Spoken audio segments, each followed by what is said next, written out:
Welcome back to the Retail Initiative. I'm so glad you're here. This is going to be a super cool episode. With me, I have Candace from Pet Boss Nation.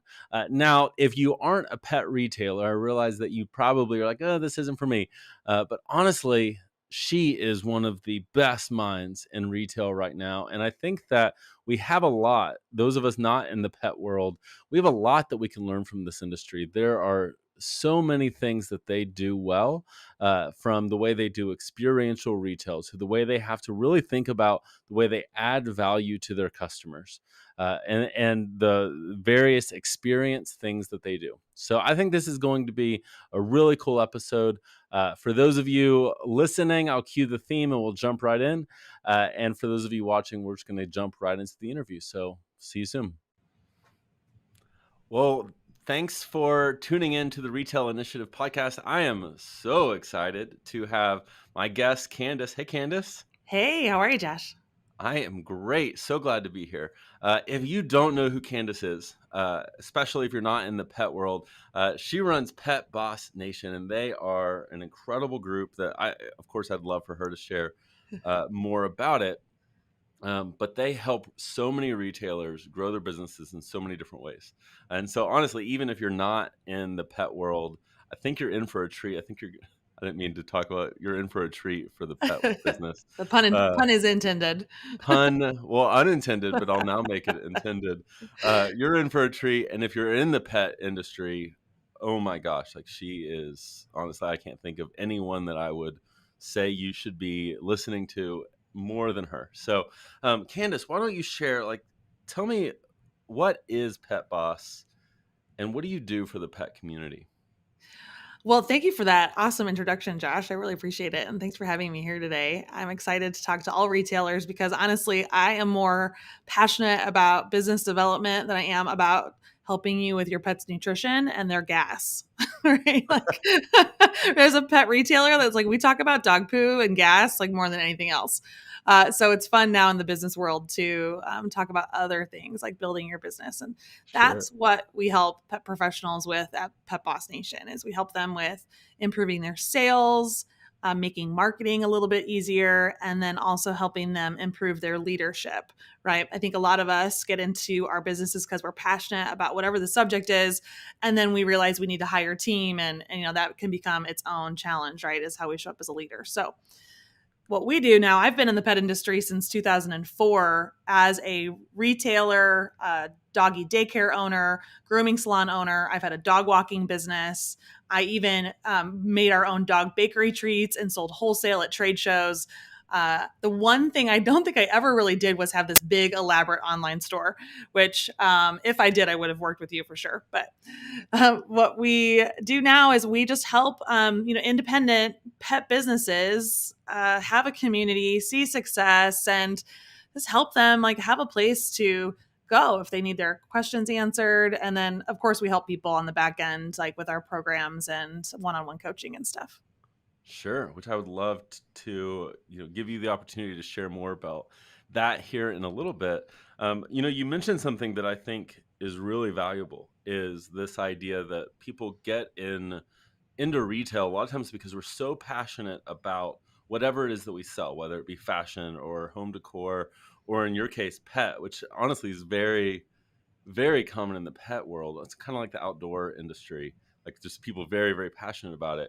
But at some point, it flips to, oh, this isn't a hobby. This is a real thing. What would you say is, like for that person who's at that point, they're realizing, okay, this is a business. This isn't a hobby. I'm really ready to start taking it to the next level.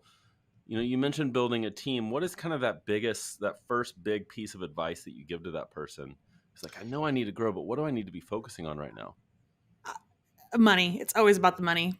I feel like, again, because we get into these because we're passionate about business, about the subject, that we don't pay attention to the money. And whether that's how much money's coming in and how much money's going out, or how we price our products, that's probably for me when I meet retailers, they don't know how to price their products and they're following a formula that is either given to them by the brands or they're doing what they see other people doing, or they're trying to price match the internet. And so I feel like, paying attention to what you price your products at first, making sure you have enough margin, and then working on improving your buying, improving what you're actually paying for it, right? Decreasing that cost of what you're paying for it to improve your margin. And Mhm. then if you can master kind of that, or start to improve your money flow, your cash flow, you have money to invest in your team and pay yourself, right? So, a lot of us, we need the team to get to where we want to go. But if the pricing and sourcing is broken, you will be in trouble really quickly. Absolutely. I think that's so true that if, it's kind of this idea of we always want to look at the future and be like, okay, if I could just get to this point, then this whole problem's going to go away. And, it kind of reminds me of like, you're trying to lose weight and you could work out all you want. And there's, that phrase, you can't outrun your fork. And if you don't get this piece under control, if you don't get that diet under control, the result of health isn't going to happen. True. It seems that finances are one of the like key things of if this piece isn't under control, any other thing we do, no marketing company, no Right. e-commerce company, no anything else is going to solve Can that. save you. Yeah. No. Yeah, I love that. So I don't think it's any surprise to anyone that COVID, the whole everything over the last few years has really shifted a lot. So now, specifically in the pet world, what do you see that's really shifted that retailers, namely pet, but across the board, what are they needing to think about in a different way that might be different from what you would have advised or said 2 years ago? So what's interesting about the pet retail space is that they are like booming and exhausted, right? So Mm, they were considered essential because it was almost like a grocery store, especially if they sold dog foods and treats, right? They were allowed to be open, and everyone panic bought and came in. And I have clients that their entire stores were being wiped out of these pet supply stores, and so then they're ordering from their distributors, almost an entire like another refilling their whole store. And then the distribution system got backed up because they didn't have enough trucks and drivers to meet the demand to refill all of these stores. So in the early stages of it, it was total chaos, and everyone was like just trying to keep up with the demand. And then the second wave that came through was that people bought and rescued more pets. And so now our consumer base just jumped too. So there were all these people in the market who were now coming to their businesses. And you'd think that a lot of them were shopping online, and a lot were for sure. But a lot of people wanted to support local businesses too. And again, that pet retailer, they were just still so busy, just trying to keep up. And then the third wave is just that we don't have the team to support these store owners. And a lot of people that I've talked to now that maybe had built that team and have been able to work their perfect schedule and manage certain aspects of the business that they really enjoy. Now they are in the trenches working all the hours, and they've had to make adjustments to even their store hours, right? Like they've had to close specific days of the week so that they can just get a day off, and even that their team can get a day off because they just don't have enough coverage and employees to cover all the shifts that they maybe did. When I had my pet store, we were open from 10 in the morning until 8 o'clock at night, 7 days a week. Just because I felt like that would help me compete and get all the sales.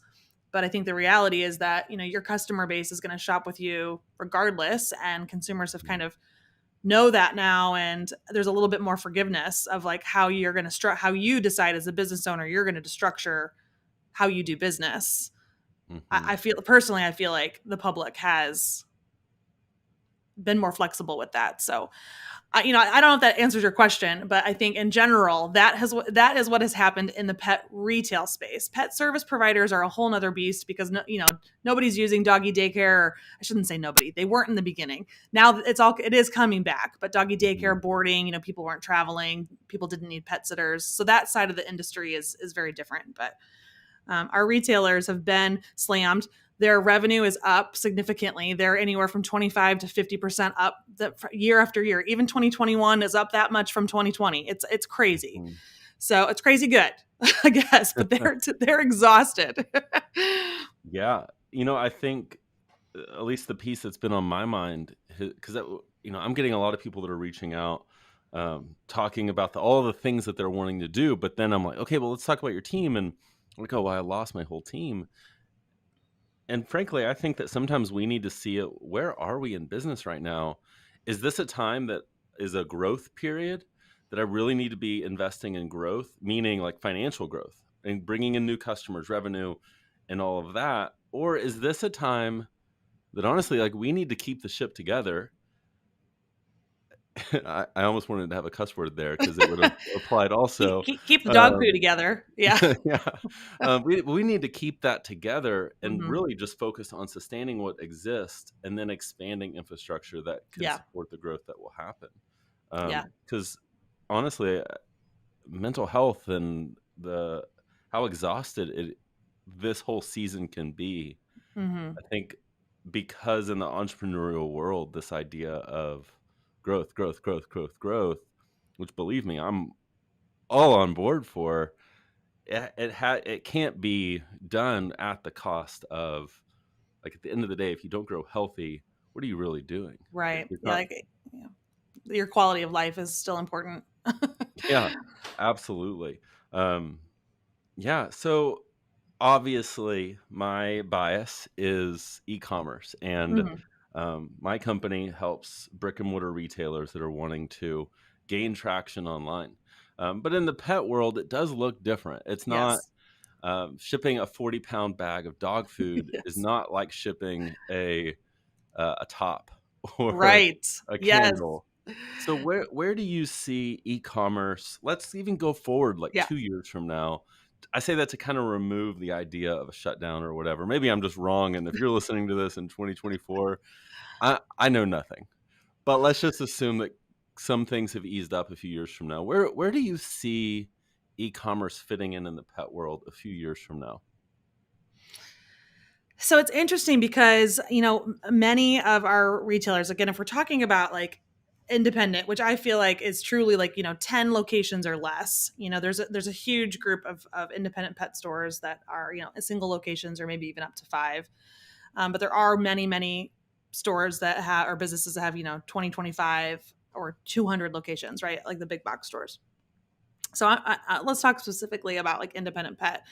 And, Mhm. I think that in 2 years, they will still be very successful without having an online store, only because um, people love to take their dogs to places and they love to get out with their pet and go experience things. They love the dog to walk around and smell the treats and get the free treat and pick the treat out of the bakery case. Like and they have to try Mhm. on clothing and try on harnesses. And so there is an element, I think, that pet will bring makes the local pet business actually still really work.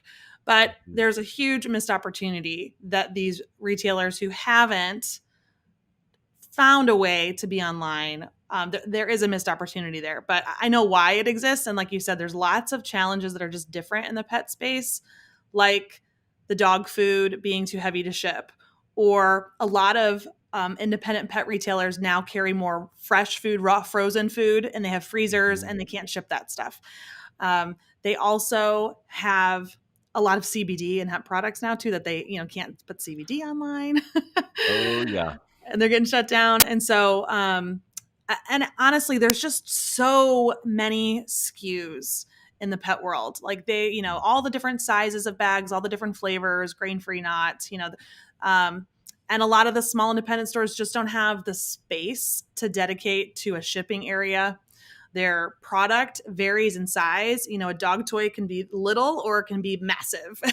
And it's like, how many boxes do you order and how do you pack it all? It's just clunky and kind of cumbersome to have an online shipping business for some pet businesses. So they just Mhm. avoid it because they're like, and especially right now, I'm making money anyway. So why do it? But it's important that if you can find somebody like yourself, like I know you've recently worked with some of our Pet Boss Club members, which is so Mhm. cool.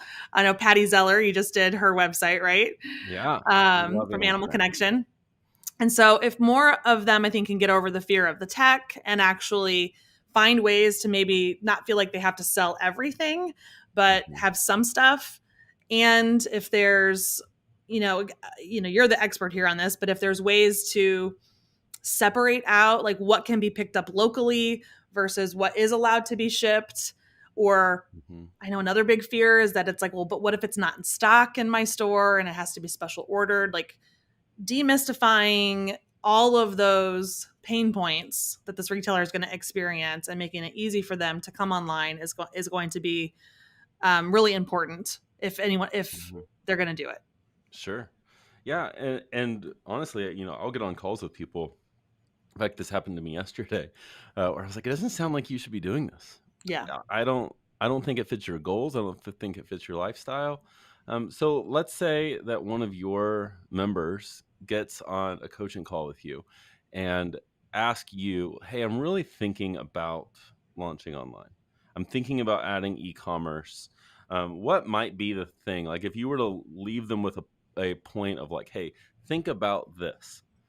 If the answer is yes or whatever, then you probably should start pursuing this. But if it's not, maybe you should focus on these other areas. What do you think would be that big domino? Let's say it like that. That would make you say like, yes, e-commerce is a good idea for you versus, hey, let's focus on some other things.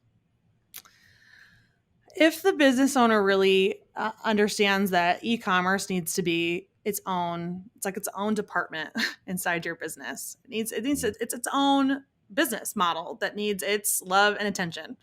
And I would ask this person if they have an additional team member who can be focused on just this piece of the business, whether it's updating descriptions and adding new products, or if it's just processing the order, right? And pulling it from the store shelves and making sure that their point of sale system's updated. Like there needs to be a dedicated team member to doing this.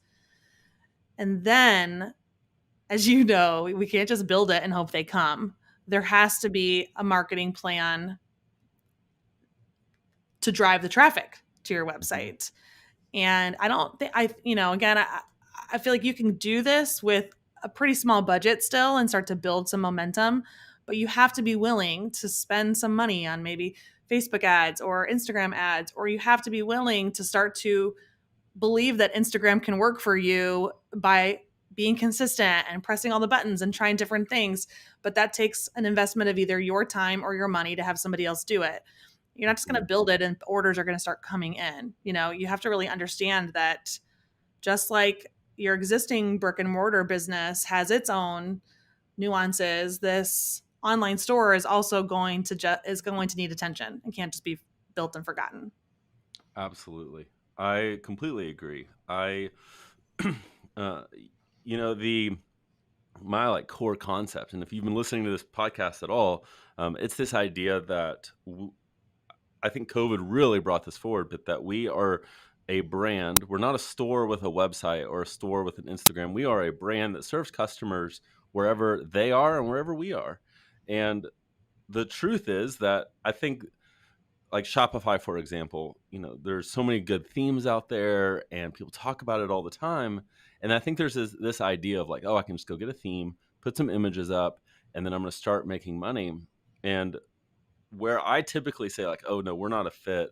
This isn't really where you should focus is this idea that we're just going to throw this online and then orders are going to start coming in, just like you said, as though it were passive income.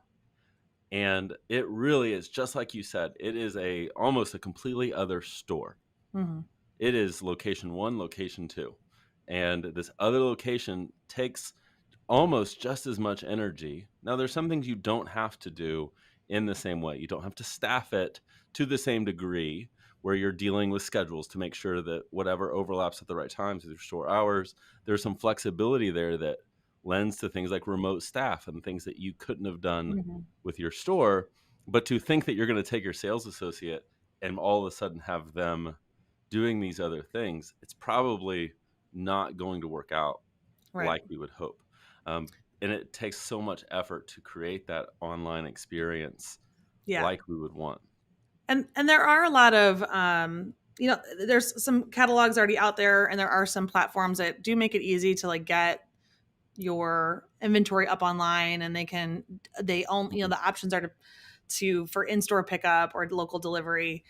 They aren't they're not the perfect solution though either. They're going to have their challenges because things can be customized, or everything everything can sometimes be a challenge, right? Nothing's easy. Where's my easy button and everything in this life, right? Where is it? I wish. So I know, but and the other thing that's really interesting in the pet space that I feel like maybe women's boutiques or home decor, not in every category, but pet is very brand driven. And Mhm. so because it's brand driven, consumers are looking at they're looking at the brand online, and there's just so many places to buy it. So another thing I would say to retailers or pet retailers specifically, is to take that cue from the women's boutique industry, where maybe it's a private label brand, or the brand isn't really significant. It's about what the t-shirt says, right? Or what the toy looks like. It's not so much about this specific dog food or this specific treat, and maybe if you really want to build an online store, how can you take your own brand and personality and develop some products or find products that are more Mhm. unique? And that would be one way to kind of go about it, to be different. But because it's so brand driven, and I would just want to mention this since there's pet people listening, hopefully, but there is a company, Nextpaw, who just launched One Bark, and they have built a store locator that is free for brands and retailers to get on. And what it Mhm. does is, in the pet world, or probably not even just pet, but any world where the brands put their store locators up, they're very clunky and they're outdated, and they've found a way to make it easy. And so when the consumer might love that brand and they go to the brand's website, instead of buying from the brands usually now want to drive, if they're signed up for this program, they want to drive the traffic to the local store. Mhm. But this is a great store locator that prioritizes the independent stores versus going to your Petco's, or buying on Amazon, because some of the brand locators do that right now. So Yeah. I just mentioned that because we have to collaborate with our brands, and that's a resource. I think that if you're not ready to have an online store yet, you still can have a great digital presence by allowing consumers to find you in a really easy way. I love that. Yeah. And honestly, for the pet world, I think the piece that I would leave you with, because I want to transition the conversation some universally towards retail. But one thing that I really like to see for pet retailers, and if I'm going to focus on launching online, if I'm in your shoes, uh, I would begin to see it not as a way to reach a national audience, because people aren't buying. If I live in Texas, I'm not buying my pet stuff from a store in Oregon, uh, Right. because it doesn't make sense. I'm going to buy it locally. Is seeing e-commerce as a way to increase your market saturation in your city. It's Yeah. in your community. You're pushing dog food, but you're pushing it for local pickup to get them in store. It is Hmm. a convenience factor. You can add subscription services Hmm. around that. Yeah. For some of you, if you have the capacity, adding things like local delivery on can be a massive way to increase sales. Being that convenience factor, that is something that PetSmart isn't going to be able to provide. Right. And And so, going one step further on that, what you said about the subscription is that's why Chewy has been so successful. They get people in with this like 50% off your first bag of dog food, but their mhm, next click of the button or the next reminder or the next thing, they've made it so easy for a consumer to just go, oh, I'll put this on auto ship, which is subscription, right? So I think when mhm, a lot of times retailers think they have to build a subscription business means it's this special box, or it's something else. No, subscription is just getting people, no matter what they buy, to commit to a reoccurring bill that's automated, and they don't have to think about it, and their product they want is going to just show up. I love So that. yeah, I think if we can, yes, you're right. It has to be pet businesses are the driving in that local market for local pickup and delivery. But if there's a way that to also think, well, what's next? How can I get this customer to commit to getting this order from me, on a regular basis, so that what revenue is coming in monthly, and you know what you need to order, and you can plan your delivery routes effectively. Like it Mhm. really, subscriptions ultimately do make your life easier. Absolutely. I really believe that in the pet world, I think that can be a massive revenue driver, and honestly one of the easiest things to make e-commerce successful. Yeah. And there are plenty of ways, honestly, where that's not even that painful to implement, which is the lucky part. So, kind of pulling up a little bit, the pet industry, is booming. It's growing so much, and I think that honestly, retailers at large could, I think, look to the pet industry to learn a thing or two, and some of the ways that they've adapted over the last few years.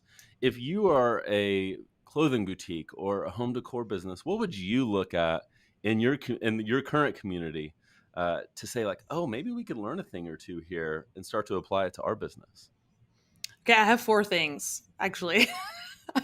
You asked me in advance to think about this. And I was like, okay, and I've got like four things. The main thing, and really, I don't know if this is really a thing. I guess it is, but it's really understanding that even if you're a store owner and you don't have a pet, more than 50% of the U.S. households have at least one dog. So, so half of your customer base has a pet, or more. Actually, more than half of, probably like I think what is it like something like 70% of households have Hmm. a pet, regardless of what kind of animal it is, right? So, bringing into your product mix pet themed shirts, mugs, all of the pet themed giftware actually will do really well for you because you already sell those things. Those products do not tend to do as well for pet stores. So, because they're coming, a lot of just the consumer mindset is that they are buying the supplies, and it's just, it works in some environments, but not all of them. So, there is an opportunity for you, if there's a local pet store in your community, even to bring in those lines in your store and then start to do some collaborations where you cross promote each other in your I love businesses. it. Okay, that's one. Just don't miss out on your pet opportunity, your pet customer base in your network. Hmm. Um, the other thing is loyalty programs. I don't know if you have see a lot of loyalty programs, frequent buyer programs in other retail, but in the pet world, for many years, decades, the dog food brands had a frequent buyer program where it's buy 10 get your 11th free, or buy 12, 11 bags get your 12th free. And that has translated for us in the pet space with awesome loyalty programs that integrate with these brands and keep that customer coming back really regularly and rewards them for their purchases with us. So I think there's probably an opportunity there. Absolutely.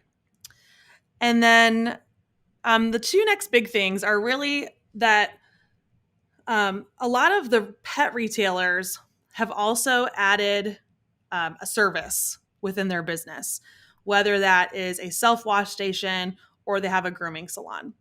Hmm. And a lot of them have also created or treated their retail stores like gathering spaces. Okay, so they have off leash play areas for dogs. They'll have even maybe a small dog daycare set up. Some of them have coffee shops now. They have fully integrated coffee shops inside their pet supply store because they want to have a place to host events and where people come regularly, even just to get a cup of coffee. Some are even getting their packaged alcohol licenses and selling dog themed wine and beer, I so that they love it. can, which is awesome because it's really high margin. So they're dog food's low margin, alcohol high margin, and so I think that there's a real opportunity there too to Mhm. think about your physical space and reinvent it as a place to gather or add a potential other service that complements what you already sell. I love it. And then the last thing is really just becoming an expertise about, or sorry, expertise, really becoming an expert in the product that you sell and the client that you have. Mm. In the pet world, a pet retailer and sales associate has to know all the different breeds of dogs, or potentially even cats or birds or fish, right? Depending on what they sell. They have to know all the different breeds, which all of those breeds come in different sizes. So they really have to understand fit of their harnesses or collars or clothing. There's also the age of the dog, right? From puppy to adult dog to senior dog. In those ages, they have different habits and needs. We also have to know a lot about diet. So, whether that's because of allergies that the pet might have or specific health issues that they're going through, Mhm. maybe they're dealing with a weight issue because their pet parent treats them too much or gives them table scraps. I love it. There's also Guilty. behavior knowledge that we have to have, like dogs that pull, there might be aggression issues, anxiety is another big thing that we get a lot of questions about. So in the pet retailer is so hyper educated on all aspects of their client, Mhm. the animal. And I think there's probably opportunities for a retailer who, if you're, even if you're just selling to if you're selling women's clothing, there's still a niche inside your customer base that you can really get to know and think about what is my customer thinking, feeling, and doing in Mhm. their real life, and what do I need to know about that subject so that I can connect with my core customer. I love that. Yeah, I mean, gosh, that's something on this podcast I preach so much is the importance of having your customer and really getting like deep into not just the product that they're buying, but what are they excited about right now? What are they scared of right now? What are their hopes for their future? What are they anxious about? And it doesn't mean that we are, because good marketing is either pushing towards a hope and a goal, or it's pulling away from a fear or a challenge. And it doesn't mean that our sales copy is literally like, don't have a fat dog. Like it's not Right. that. It is instead, it's the creative way that puts the fun spin on the deeper issue. And if we Right. don't Like really like we want our understand who dogs to that live as is, long as possible. We want our dogs yes. to live as long as possible. And so let's see if we can feel the dog's ribs. And some retailers even have scales, like a weight scale. So then they do challenges where the dog comes in for its weekly weigh-in, Oh and my they gosh. yeah, and it brings the person back, because normally you can't get your dog on a scale unless they go to the vet's office. So you can actually, Wow, yeah. I love that. So for those of you listening, especially, I hope if you are in the car or on the treadmill, this may not apply to you. But if you're note takers, which gosh, I've gotten so much from this. I take notes when I'm interviewing. I think because Candace, you're brilliant.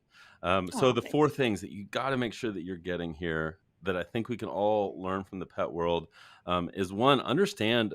I think I'm going to pull yours even up another level if that's okay. Yeah. But the way that you can look at your customer and what else are they interested in, and what Yeah. other businesses could we collaborate with that aren't competitors? They are businesses that are in a parallel to who your perfect customer would serve. And for a lot of people in the pet space, there's such an opportunity there to one, bring in product that relates to that, but then also collaborate with other businesses. So understand who your perfect customer is and what other interests do they have outside of what you sell, and how can we incorporate that in some way.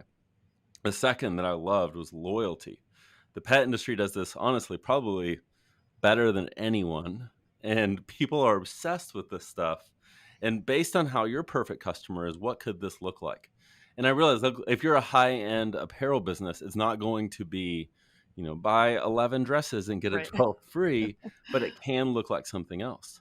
Hmm. Spend X amount of money and get a VIP party for you and your friends. Right. Whatever that could be, it can look different in every single space. But consider, how do you keep people coming back? How do you keep them loyal to your business and incentivize them spending more with you? Because at the end of the day, like, I know my wife buys makeup where she buys her makeup purely because the loyalty points that she gets. Yeah. That's the only reason she's getting it. So pull that in. The pet world has added services, and I would even pull that, and you alluded to all of these things as you were listing that off. The pet world is investing in a whole experience.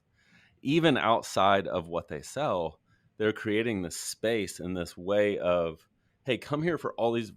If you need to wash your dog, great, let's give them a bath here. You want a cup of coffee? Great. That person that identifies as a pet owner wants to be around other pet owners and they're passionate about it. Well, I think we can apply this to so many other spaces. And lastly, I think this one's so important is you talking about becoming an expert in the women's apparel world. It's not just learning what's cute, it's learning how things fit on certain body types. What is it that, and a body type that's not yours, what makes someone look and feel beautiful? In the home decor world, what other decorating styles that maybe you don't have could you become an expert in so that way you can serve your customer in unique ways. Candace, that was gold. I hope that those of you listening got so much from it. Um, so I first off, I want to share, if you guys don't know, Candace has an incredible podcast that just launched a little while ago. And so I hope that you'll check it out. We'll link to it in the show notes, or wherever you listen to podcasts. You can search for the Pet Boss podcast and find her.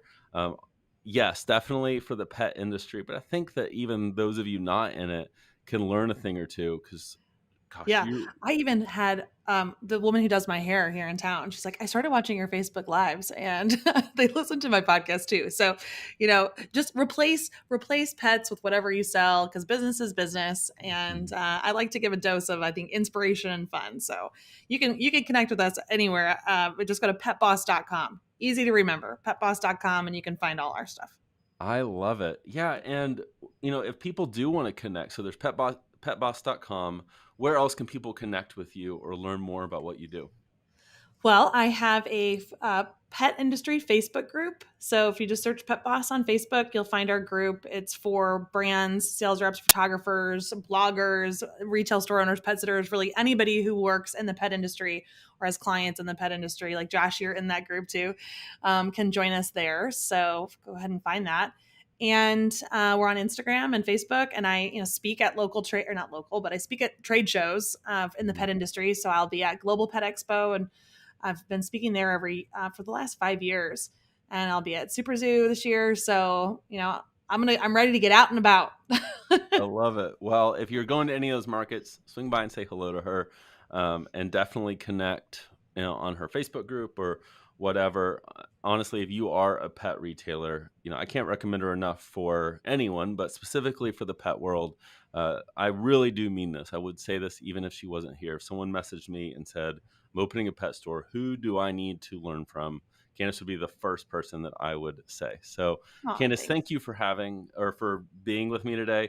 Uh, I took away so much from it, and I know that our listeners did too. So thank you so much. Thank you for having me. This has been so fun. Awesome. Well, hey, if you are listening to this, two things that I ask of you. One, if you could click subscribe. We put episodes out every single week, whether it be interviews just like this one or solo episodes where I dissect what we just talked about and dive in a little bit more. And then leave a review. Let us know if you're finding this information valuable. We definitely want to hear from you. And honestly, those reviews are a way that you can give back to hopefully what is valuable in this podcast because it helps other people just like you find us. So subscribe and leave a review. And thank you so much for listening.